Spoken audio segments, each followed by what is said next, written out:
Nancy and Andrew Miller had just sent the youngest of their 4 children off to school and were looking forward to living the life of an empty nester when the opportunity to adopt a child presented itself to them, and they simply couldn't say no. Although the thought of another round of summer camps, extracurricular activities, and school expenses was daunting, the Millers felt as though they could make it work financially, particularly given the adoption tax credit. On October 31, 2017, President Donald J. Trump declared the month of November National Adoption Month. In his address, he stressed the importance of removing barriers to adoption and placing children in permanent homes. This sentiment, however, was not translated into the GOP's tax overhaul bill introduced just a few days later on November 2nd.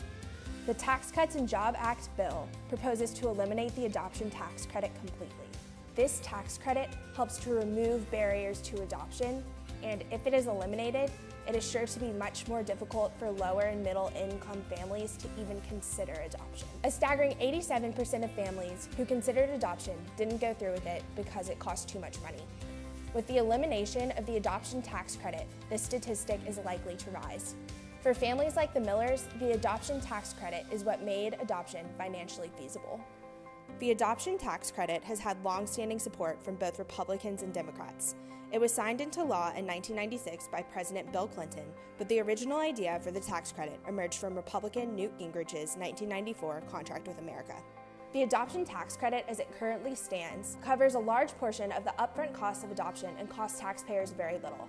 Annual expenditures equal less than 0.01% of the federal budget. There are currently 112,000 children awaiting adoption in the foster care system. At the end of the day, every child that is adopted saves the government about $127,000 in long-term foster care costs. Given that in 2017, the maximum tax credit one could obtain for adopting a child was $13,570, and only 0.005% of taxpayers claimed even a portion of that tax credit, eliminating this tax credit altogether would result in lost adoptions and therefore higher government spending on foster care.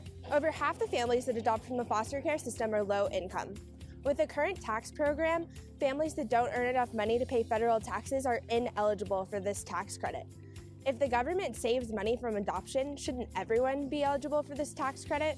If this bill is to pass as is, families hoping to finalize adoptions in 2018 won't have access to this adoption tax credit. In the year 2017, 64,000 families used this tax credit in some capacity to give the gift of a home to a child. Providing children with stable homes should be a non-controversial matter. You may be thinking, I have no interest in adopting a child. Why is this such a big deal if it only affects a sliver of the population? But the social costs of adoption are much more far-reaching.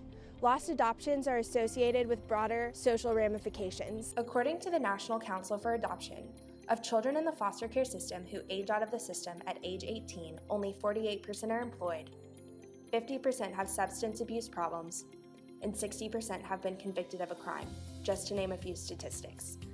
Not to mention the higher rates of physical, developmental, and mental health problems that are prominent among children placed in foster care.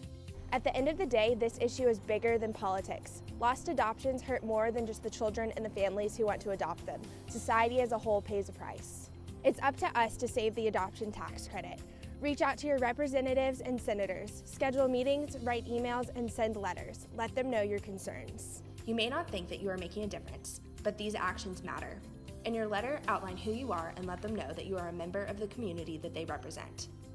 All communication should be respectful. Share personal stories, discuss how the adoption tax credit is relevant to you.